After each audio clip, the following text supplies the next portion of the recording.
When life hits, it rarely sends a warning. It doesn't knock, it breaks down the door. And in that moment, when the storm is at its loudest, you have one decision to make. Do I collapse or do I rise? The answer doesn't lie outside you. It's not in your circumstances, it's in your mindset. And until you master that inner game, no external change will ever last. When everything around you feels like it's falling apart, you must become the one thing that holds, your mind.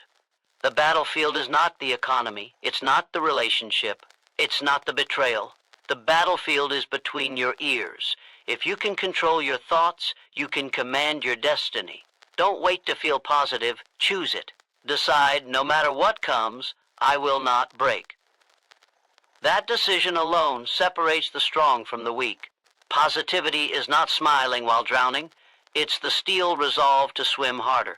It is the fire in your chest that says, I will not go down like this. Shift your attention from what hurts to what drives you. Pain only controls you when it becomes your focus, but pain turns into power when you attach it to a purpose. Say to yourself, I will use this. I will not waste this suffering. I will make something out of this hell. That is how warriors are made, not in comfort, but in chaos. Your environment either feeds your fight or starves it.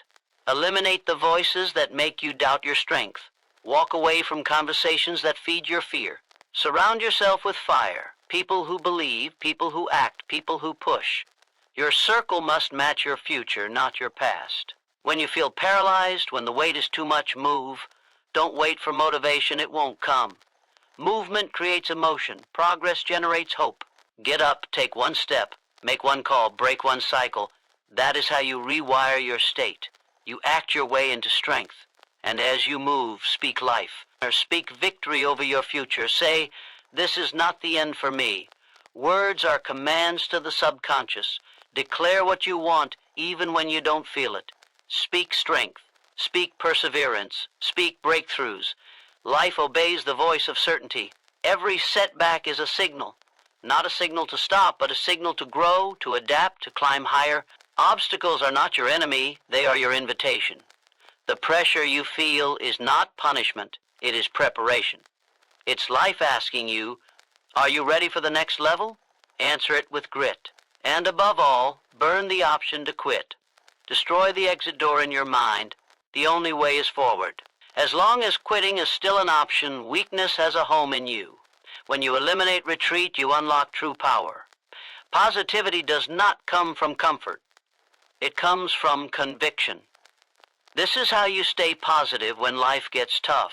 You build a fortress in your mind. You choose strength over self-pity. You move when you feel stuck. You speak life when it feels like death. You take every blow, every loss, and every tear, and you use them as bricks to build your comeback. You don't wait for life to get easier. You get stronger. You stop begging for lighter burdens, and you develop a stronger back. Life will test you. But if you can hold your focus, protect your belief, and move with purpose, nothing can break you. Because those who refuse to quit are the ones who eventually win. And no matter what comes, you will win. Control your inner dialogue. Because nothing has more power over your future than the voice that lives inside your own head. When life gets dark, when everything seems stacked against you, when the losses pile up and the doubts creep in, the first war is not fought in your bank account or in your relationships. It's fought in your thoughts. And if you don't dominate that internal conversation, it will dominate you. That voice will tell you to quit. It will whisper, you're not good enough. You'll never make it. It's too late. Why bother? That voice, if left unchecked, will destroy every dream you've ever had before the world even gets a chance to say no. But here's the truth most people run from. That voice is not the enemy. It's the test. It's the gatekeeper. It's the storm you must walk through before you earn the calm. And the way you handle that voice, the way you respond when your own mind turns against you, that is what separates the weak from the powerful. You must rise above the noise and declare, I run this mind. I control what stays and what goes. I decide what is possible. Because the moment you surrender control of your thoughts, you hand over the keys to your future. Life will always try to shake you. The storms are guaranteed. The betrayal, the loss, the unexpected disaster, That's part of the process. But your ability to stand tall when everything inside you wants to shrink, that's the trait of a winner. Champions are not made by circumstances. They are forged in moments of silence when no one is watching, and they choose to speak life over themselves instead of death. They choose to say, "This will not break me. I will come back stronger. I am built for this." You can't allow your mind to be a playground for fear. You have to make it a battlefield of focus, strength, and relentless clarity. You've got to catch those weak thoughts the moment they rise, and you've got to replace them instantly. Don't entertain weakness. Don't give it oxygen. When fear says, "You can't," answer with, "Watch me." When doubt says, "It's too hard," answer with, "Then I'm on the right path." Every time you override a negative thought with a stronger one, you are rewiring your future. The problem is most people wait until the pain arrives to begin practicing mental discipline. But by then it's too late. You don't build the armor in the battle. You build it before. You train your mind daily like your life depends on it, because it does. You feed it truth. You speak power into it. You prepare it for war, even in times of peace. So when life blindsides you, you don't crumble, you respond. You say, "This is not the end. This is just the next chapter of my story, and I decide how it's written." Staying positive in hard times is not pretending things are okay. It's not faking a smile while you suffer. It's choosing to believe that the struggle has meaning. It's choosing to fight even when there's no applause. It's refusing to let circumstances rewrite who you are. Because here's the reality. You were not built to collapse. You were built to conquer. And every time you take control of your mind, you're building a stronger version of yourself, one who cannot be shaken by life's chaos. The voice inside you must become your strongest ally. It must sound like certainty. It must sound like power. It must remind you of who you are when the world tries to make you forget. You have to train that voice to speak with authority. You've got to teach it how to push you when you're tired, how to fire you up when you're doubting, how to stand up for you when nobody else will. That is not optional. That is survival. You're going to face moments where quitting looks easier than continuing, and in those moments your thoughts will either be your prison or your passport. The ones who make it, truly make it, are not the most gifted, not the luckiest, not even the most connected. They're the ones who've trained their minds to keep going when it makes no sense. They've locked in a decision that says, "I will keep moving no matter how dark it gets. I will keep believing even if the world calls me crazy. I will keep rising because I refuse to be ordinary." There's no power stronger than the human spirit fully awakened, fully focused, and fully armed with a belief that cannot be shaken. So if you want to stay positive when life gets tough, don't wait for life to be kind. Don't wait for support, applause, or perfect timing. Go within. Silence the noise. Master your inner world. And when that voice tries to pull you down again, stand tall and respond with the power of a person who knows exactly who they are and where they're going. Because once your mind is unshakable, the world becomes unstoppable. Decide that you will endure, not hope, not wish. Decide, because until that decision is made in your soul, life will keep testing your softness. It will keep asking, "How bad do you want it?" And the moment it senses hesitation, it will knock you down again. But when you make that decision, when you carve it into your mind like stone, life feels that shift. It knows it can push you, but it can't break you. It knows it can delay you, but it can't deny you. The decision to endure is the separation point between people who dream and people who achieve. It is the moment you stop entertaining the thought of surrender and begin walking like a person who refuses to be defeated. The truth is, most people don't lose because of their challenges. They lose because of their indecision. They flirt with commitment. They say, "I'll try," but trying is a word reserved for those who want a back door. If you give yourself a way out, you'll take it. If you keep the option of quitting on the table, one day when the pain feels too strong, you will reach for it. But if you eliminate the option to quit, if you decide right now that you will stand, you will fight, you will adapt, you will suffer if you must, but you will not fall, then nothing can stop you. To endure does not mean to survive. It means to move forward in spite of it all. It means you don't let the weight of the situation bury you. You carry it. You grow stronger beneath it. You develop a will that cannot be taught in comfort. Anyone can be positive when things go right. Anyone can be enthusiastic when results are pouring in. But only the rare ones, only the truly dangerous ones, can stay steady when everything is crumbling. Only the powerful can look at chaos and say, this is where I rise. This is where I build a new version of myself. And endurance is not inherited. It's built. It's built in pain, it's built in rejection, it's built in lonely nights and early mornings. It's built when no one claps, no one watches, no one cares, but you keep going. You keep building. You keep believing. That's when endurance forms its roots. And when life comes again to test you, those roots hold. That's when people ask, how do you keep going? And you smile because they weren't there when you made the decision. They didn't see the silent promise you made to yourself when you had nothing left but breath in your lungs and fire in your heart. You can't fake endurance. You can't talk your way into it. It's proven. It's tested. It's forged in pressure. And every moment you refuse to fold, you reinforce the power within you. Every minute you outlast your fear, your body and mind become allies instead of enemies. That's the real shift. When your emotions want to run and your body wants to quit, but your mind says no. It says, I've already decided, we finish this. That's where everything changes. You don't need to have all the answers. You don't need to know how long the tunnel is or where the next break will come. You just need one thing, endurance, that internal fire that says, I'll go one more round, I'll take one more hit, I'll get up one more time. Not because it's easy, not because you feel strong, but because you said you would.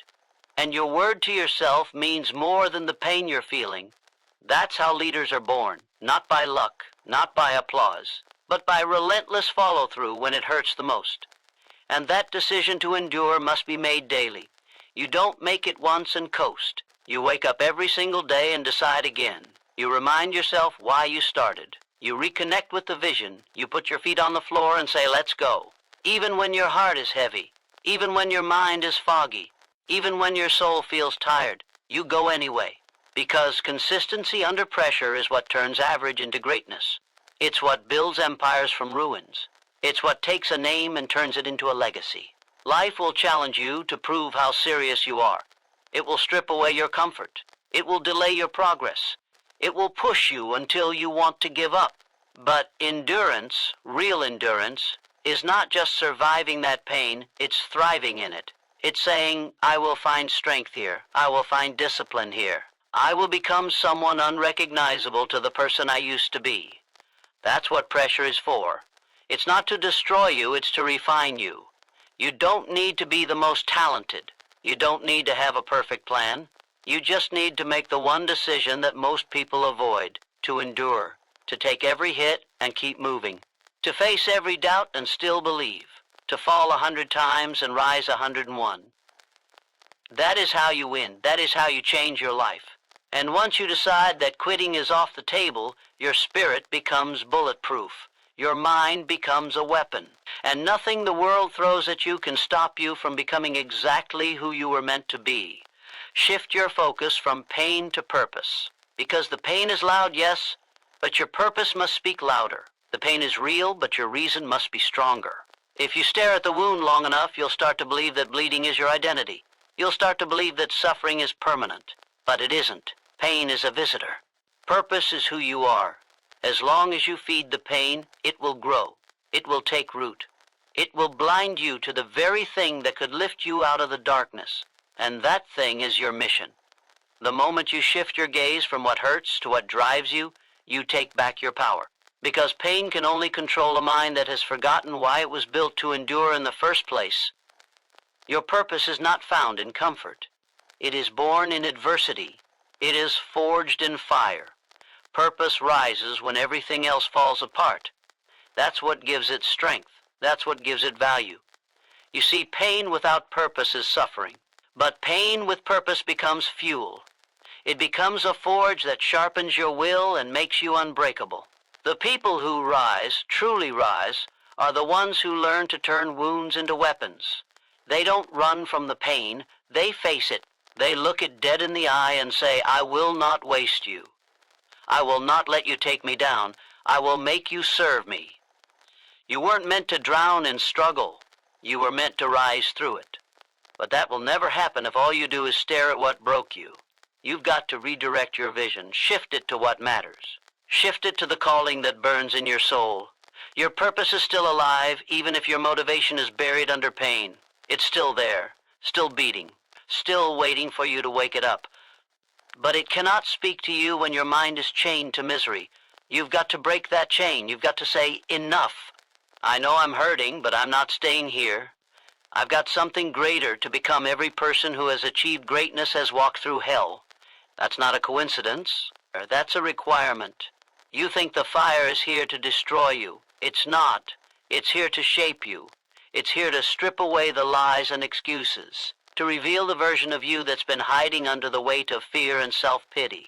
The fire exposes who you really are. It shows you what you're made of. And if you can stop obsessing over the pain, you'll see what it's trying to give you.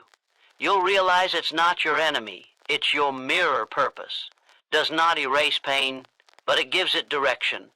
When you align your mind with a higher reason, the pain becomes part of the process, not the prison.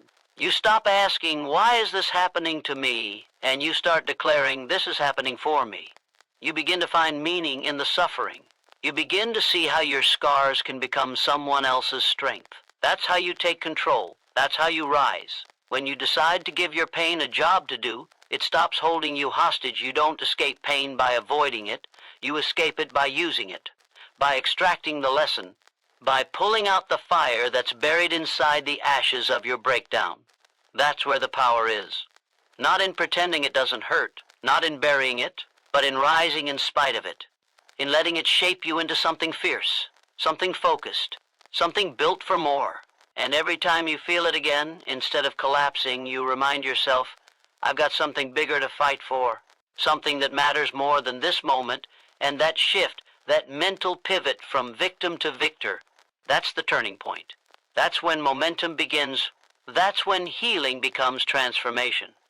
Because now you're not just surviving, you're creating. You're stepping forward with a fire that pain alone could never give you.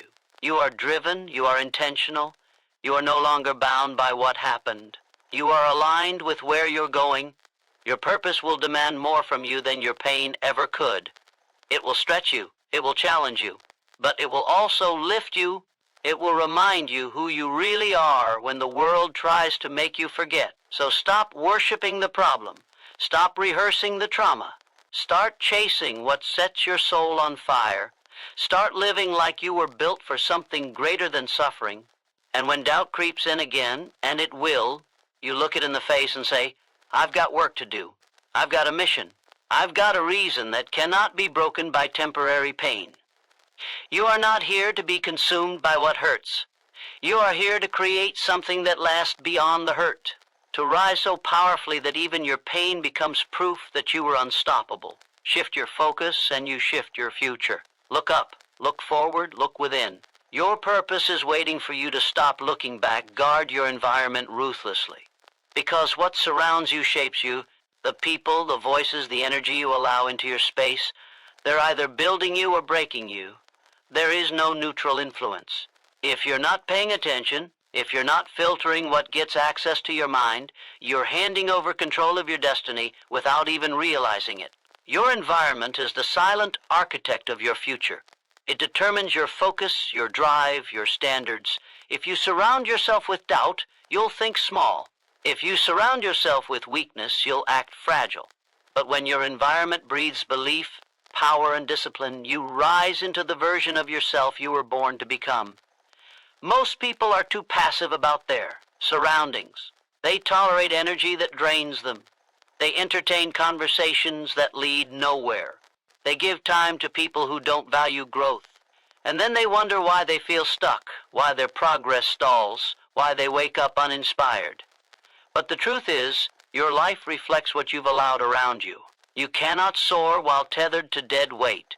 You cannot think like a winner while drowning in the noise of mediocrity. You must take control of your space like your future depends on it, because it does. Every seed needs the right soil to grow.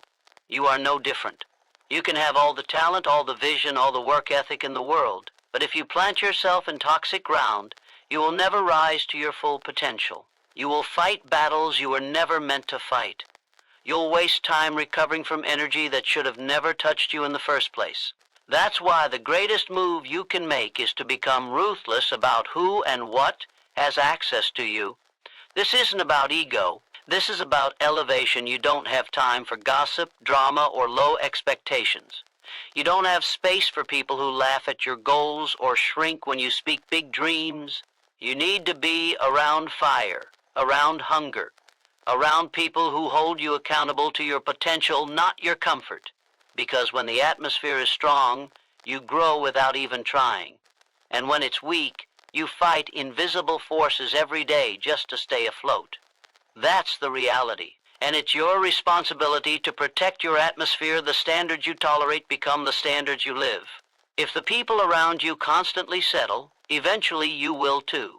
If they normalize quitting, you will start to question your own persistence. If they speak fear, it will bleed into your thoughts. But if your circle breathes discipline, if they walk with intensity, if they grind like their life depends on it, you will feel that.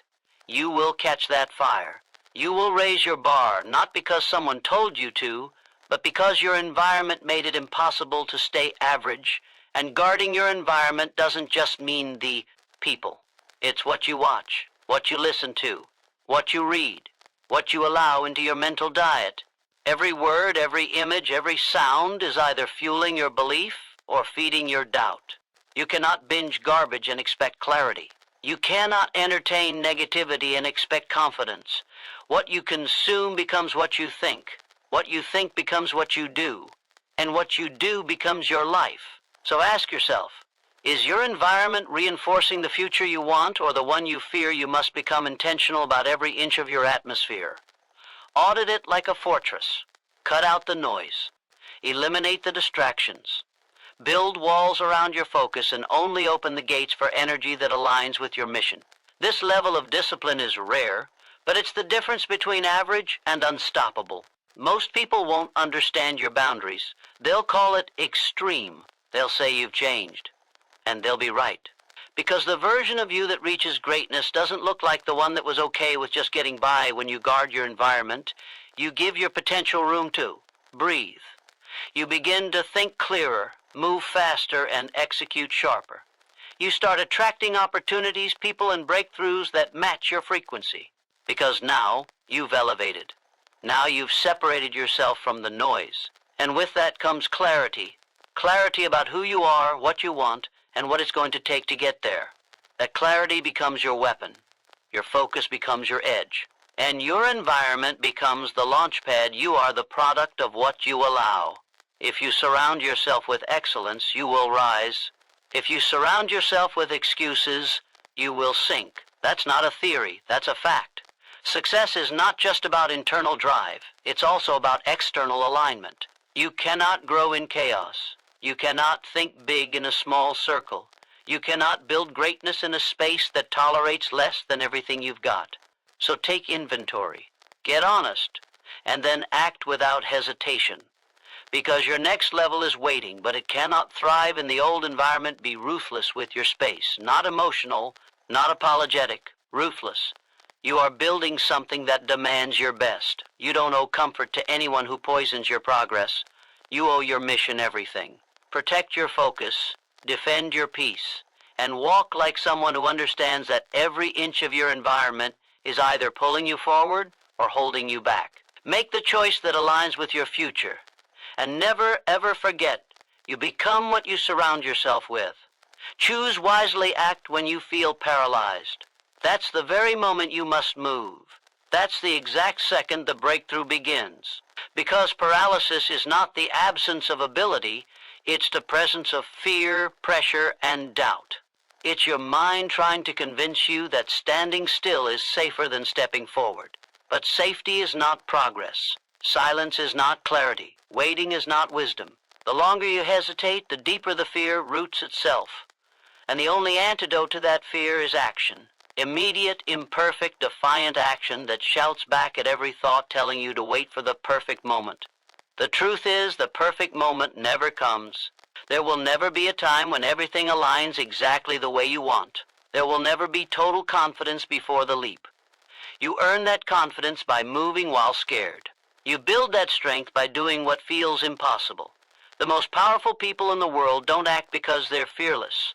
They act despite the fear. They understand that progress doesn't reward hesitation. It rewards action. Even messy, uncertain, shaky action. Especially that kind you can't think your way out of paralysis. You can't overanalyze your way into clarity. The longer you stay stuck in your mind, the heavier it gets. Thoughts start looping. Doubts get louder. You begin rehearsing every reason why you should wait, why you should stop, why you're not ready. But readiness isn't a prerequisite, it's a byproduct. You become ready by stepping into motion. Motion creates momentum.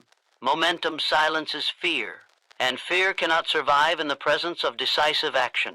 You don't need to take massive steps, just move. Inch by inch if you must, but move. Action breaks the pattern. It interrupts the fear loop. It signals to your mind that you're in charge now. Not the anxiety, not the pressure, not the stories that have been running on repeat for years. You, the one who knows that there's more inside you than hesitation.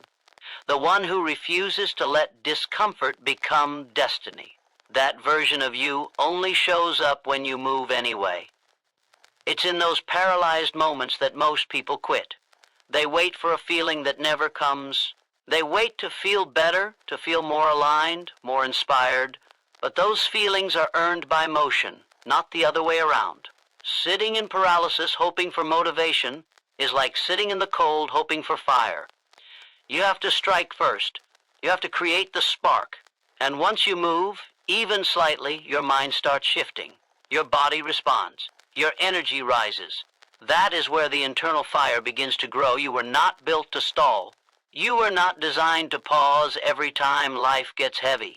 You were made to move through it. That's how you rewire yourself. That's how you build a different identity. Every time you act when you feel frozen, you're telling your nervous system a new story. You're saying, I don't retreat under pressure. I advance. And eventually that story becomes your truth. You no longer hesitate because now you identify as someone who acts. Someone who gets things done even when it's hard. Especially when it's hard, the longer you stay still, the more you lose. Not just time, you lose belief. You lose self-respect. You begin to doubt your own strength.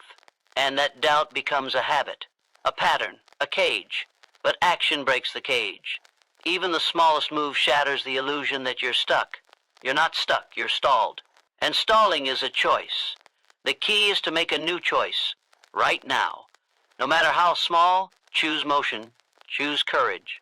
Choose life. The voice in your head telling you to wait is not your ally. It's a liar dressed as logic. It's fear trying to wear the mask of reason. You've got to recognize it for what it is, a distraction. You don't need to feel certain. You don't need to feel ready. You just need to feel done with staying still. Done with overthinking, done with playing small. That decision, the decision to act in the face of paralysis, is the first domino. Knock it down and everything starts to move. Real growth lives on the other side of that moment when you don't want to move. That's the barrier most never cross. But if you push through, if you take even one small action, you begin to build the identity of a person who refuses to be ruled by hesitation. A person who shows up when it's hardest. That's the edge. That's the advantage. Because while others freeze, you move. While others think, you do. And that alone separates you from the pack, so don't wait for permission. Don't wait for calm. Don't wait for perfect. Move now. Decide now. Start now. You are not paralyzed. You are powerful. And every time you choose action over hesitation, you become more of the force you were meant to be. Your next level isn't found in more thinking. It's found in more doing. One step, one action, one decision that says, I'm not staying stuck. That's how everything begins to change. And that's how you reclaim the power that's been yours all along. Speak victory before it arrives. Speak it when there's no evidence. Speak it when the world laughs. Speak it when your bank account is empty, when the odds are against you, when every voice says it's over. Because your words are the architects of your reality. What you declare in the dark determines what you manifest in the light. You don't wait for proof to believe. You create the proof by believing first. Speak it when it's hard. Speak it when it hurts. Speak it when it feels like a lie. Because the power isn't in what is. The power is in what you decide will be. There is no victory without vision, and vision is blind without voice. Your voice gives shape to the invisible. It draws the future closer with every word of conviction. The world responds to those who speak with certainty in uncertain times. It shifts for those who declare the win while still bleeding from the fight. Your words are not just noise, they are blueprints. And every time you speak strength, hope, faith, and triumph into a moment that feels like defeat, you are rewriting the outcome before it arrives. Most people wait to believe until it's obvious. They wait until the results show up, until the applause comes, until someone else validates them. That's not faith, that's observation. That's not leadership, that's reaction. Victory begins in silence, in solitude, in moments no one else sees. It starts when you look in the mirror with nothing but struggle in your hands and still say, I'm winning anyway. Because you're not reacting to the present. You're speaking into the future. And the future bends to the words of those bold enough to speak before the arrival. Every champion you admire once had nothing but a declaration, no stage, no support, no guarantees. Just the courage to speak what they were becoming. And what separates them from the rest isn't talent, it's not luck. It's that they used their voice like a sword. They cut through doubt. They slashed through fear. They spoke their destiny out loud until it became law. You must do the same. Stop waiting to feel qualified. Stop waiting for proof. Speak it now. When you speak victory, your subconscious listens. It starts building toward what your mouth proclaims. Your spirit rallies. Your energy rises, and your mind starts hunting for paths, opportunities, and strategies aligned with what you declared. This is not fantasy. This is the psychology of champions. The brain follows what it hears often, and if it hears defeat, it prepares for failure. But if it hears victory, it aligns with winning. That is why your words must be intentional, bold, and future-focused. It does not matter how bleak the current moment is. What matters is how you choose to frame it. Will you call it your ending or your setup? Will you call it too hard or exactly what you needed to grow? Speak as if the result is already secured, as if the mountain has already moved, as if the door has already opened. Speak it until every cell in your body aligns with the outcome you've decided on. That's how you begin to dominate reality from the inside out. You do not need the approval of the world to speak like a winner. You do not need the applause of the crowd to walk like a champion. You need only one thing, the discipline to speak what you seek, even when you see the opposite. That kind of mental toughness makes you untouchable, because it means you've stopped looking to the outside to determine what's possible. You've anchored your belief so deep inside that nothing external can shake it. When obstacles show up, you don't fold. You speak louder. When doubt knocks, you don't invite it in. You speak vision until it walks away.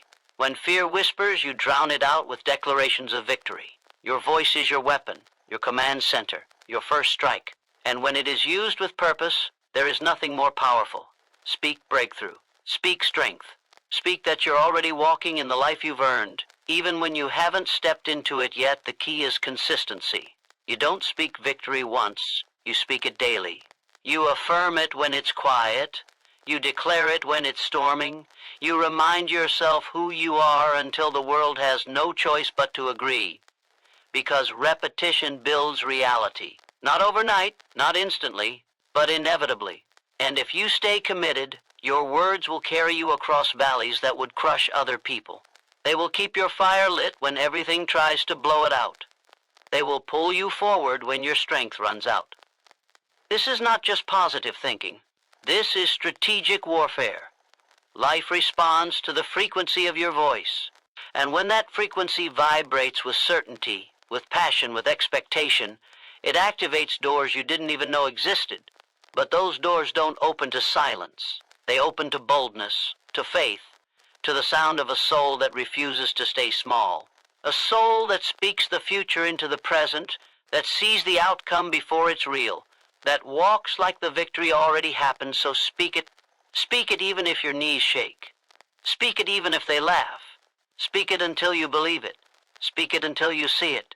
Speak it until your reality has no choice but to catch up to the vision you planted with your words. Victory does not belong to those who wait. It belongs to those who speak. Speak like the storm is already over. Speak like the crown is already yours. Speak like you were born to win, because you were used setbacks as signals, not stops. When life throws you to the ground, it's not ending your story. It's marking the beginning of your evolution. Setbacks are not your enemy.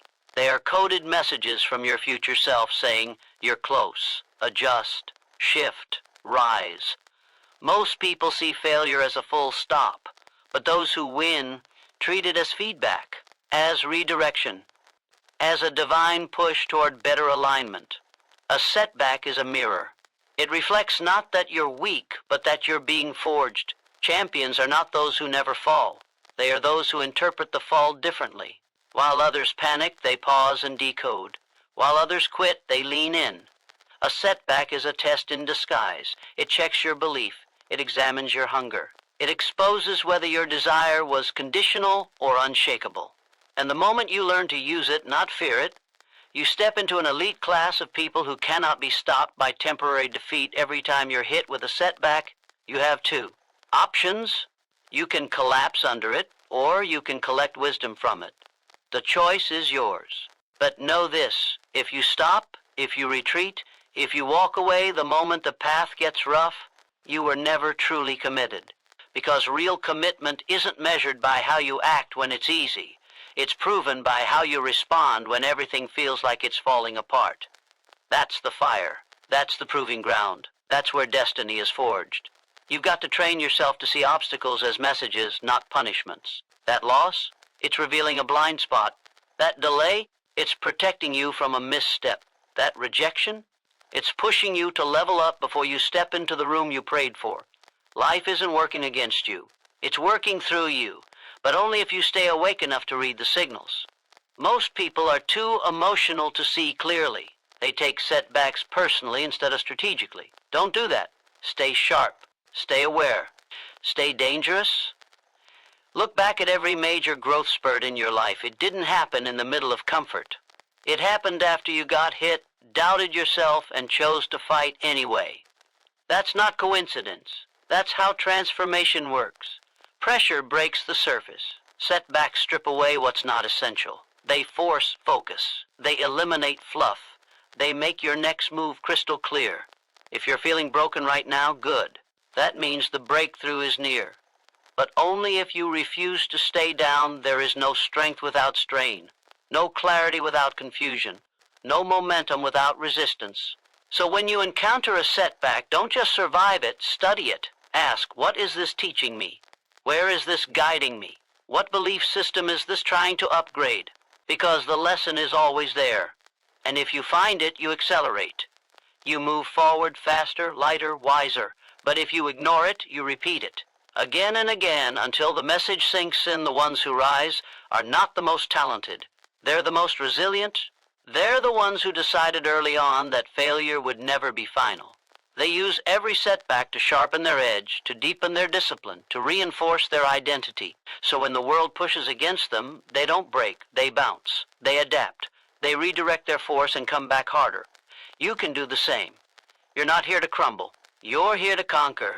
And sometimes the signal in the setback is even more powerful than the goal itself. Sometimes it's showing you a bigger dream, a deeper purpose, a higher standard. You wanted success, but this setback is pushing you toward significance. You wanted validation, but this loss is forcing you to validate yourself. That's not a curse, that's a calling. Listen to it, rise with it. Let it mold you into someone who doesn't just want the win, but deserves the win. The mindset is simple, nothing is wasted. Not the tears, not the delays, not the failures. Every ounce of pain is being recycled into wisdom. But only if you stay in the game long enough to apply it. That's why you cannot stop. Not now. Not here. You've come too far to make a U-turn at the first sign of struggle. You've got to keep showing up, keep pushing, keep listening for the signal behind the setback, because it's there. Always when you expect resistance, it stops surprising you. When you prepare for setbacks, they stop paralyzing you. And when you leverage them, they start empowering you. That's the shift. That's what separates warriors from wishers. Setbacks don't shrink you unless you let them. They shape you if you use them, so use them. Let every loss deepen your hunger. Let every delay build your patience. Let every rejection amplify your grit. You are not here to be delicate. You are not here to be thrown off by every challenge. You are here to dominate. And domination requires friction. It requires fire. It requires moments that feel like the end but are secretly the beginning. If you learn to see every setback as a stepping stone, nothing can stop you. Not time, not failure, not fear. Because now you're reading the signals. And when you do that, you're no longer reacting to life. You're rising above it. Keep moving. Keep building. You're closer than you think. Burn the option to quit. Rip it out from your mind. Erase it from your vocabulary. Destroy every exit you built for yourself in case things got hard. Because as long as quitting is an option, your commitment is divided. As long as quitting exists in your reality, so does failure. And if you're serious about rising, about conquering, about unlocking the life that belongs to you, then you must shut the door on retreat and set it on fire. No escape, no plan B, only forward quitting is a luxury for the average. It's a habit for the weak. It's a reflex for those who never decided who they are. But you're not here for average. You're not here to flirt with greatness. You're here to marry it. And that means commitment without compromise. That means when the pain hits, you don't flinch. When doubt creeps in, you don't negotiate. When nothing seems to be working, you don't pull back, you double down. Because if you always keep the option to quit, you'll never discover how far you could have gone if you didn't. You must reach a point where quitting becomes more painful than pushing through. You must train your mind to associate quitting with betrayal, not of others, but of yourself. Every time you quit, a piece of your belief dies. Every time you retreat, your confidence shrinks. And over time, that habit hardens. You begin to expect failure. You begin to assume weakness. You begin to accept less than what you were built for. But if you burn the option to quit, you burn the bridge to regret. Most people don't fail because they weren't capable. They fail because they gave themselves a back door. They told themselves, I'll try, and if it gets too hard, I'll walk away. And then it got hard, as it always does, and they kept their word to weakness. But the elite don't try. They decide. They commit. They eliminate alternatives. That's how they win. Not because the path was easier, but because they refuse to entertain the thought of leaving at the moment you take quitting off the table. Your power multiplies. Your energy sharpens. Your mind stops wandering and starts creating. When quitting is no longer an option, the only question left is how you'll overcome, not if.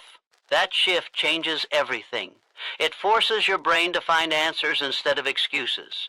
It pushes your body to go one more rep, one more call, one more day. That pressure molds you into someone unstoppable. Not because you're fearless, but because you're all in. You need to make a decision so strong that your old self doesn't survive it. A decision that says, I don't care how long this takes. I don't care how much it hurts. I don't care how many times I fall. I'm finishing what I started. That kind of resolve isn't natural, it's forged. It's trained. It's earned in moments when giving up would have been easier, when walking away would have made sense. But something in you said no, that refusal to quit is your rebirth. It's the line you draw that turns pain into progress, that turns doubt into discipline. Because quitting doesn't just end the pursuit. It ends the process that would have changed you. And if you quit enough times, you forget what you're even capable of. But if you persist long enough, you begin to remember who you were before fear taught you to run. You begin to realize that you were never weak. You were just untested. Burning the option to quit doesn't mean you never fall. It means you never stay down. It means that no matter how many times life hits you, you rise again. And every time you do, you become more dangerous, more focused, more unshakable. Eventually, you become someone who doesn't break under pressure. You become someone who creates pressure. Someone who commands results because they've removed all exits, all excuses, all escape routes. Look at anyone who has ever achieved greatness, and you'll see a graveyard of moments they could have quit but didn't. They were broke. They were laughed at. They were doubted. They were tired. And they kept going. That's the difference. Not brilliance, not luck, but endurance. Ruthless, relentless, unreasonable endurance. And that only exists when quitting is no longer on the table. So whatever you're facing now, whatever resistance, whatever delay, whatever fear, decide that you will go through it, no matter how long it takes, no matter how uncomfortable it becomes. Decide that you'll die on this hill if you have to, because the life waiting for you on the other side is worth more than any temporary discomfort. That's how warriors think. That's how empires are built. That's how lives are changed. Burn the option to quit. Burn the bridge to your old self. Burn the story that says you're not enough. And from those ashes rises the version of you that was always there, waiting for the moment you finally stopped running, stopped hiding, stopped hesitating, the version of you that was born to finish what others fear to start. Let that fire guide you, let it fuel you, and let it remind you that once the option to quit is gone, all that remains is victory. So now you stand at the edge, no more exits behind you, no more excuses to lean on, no more stories to shield you from the truth of your own power. The option to quit is gone, burned, buried, erased, and what's left is the raw, unshakable force of a mind made up, a soul that won't fold, a fire that refuses to go out. You were never meant to dabble in greatness. You were built to dominate.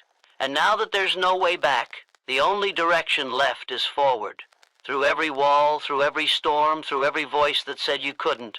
Because when quitting dies, the real you is finally born. And from this moment forward, there is no turning around, only rising, only winning, only becoming everything you were always meant to be.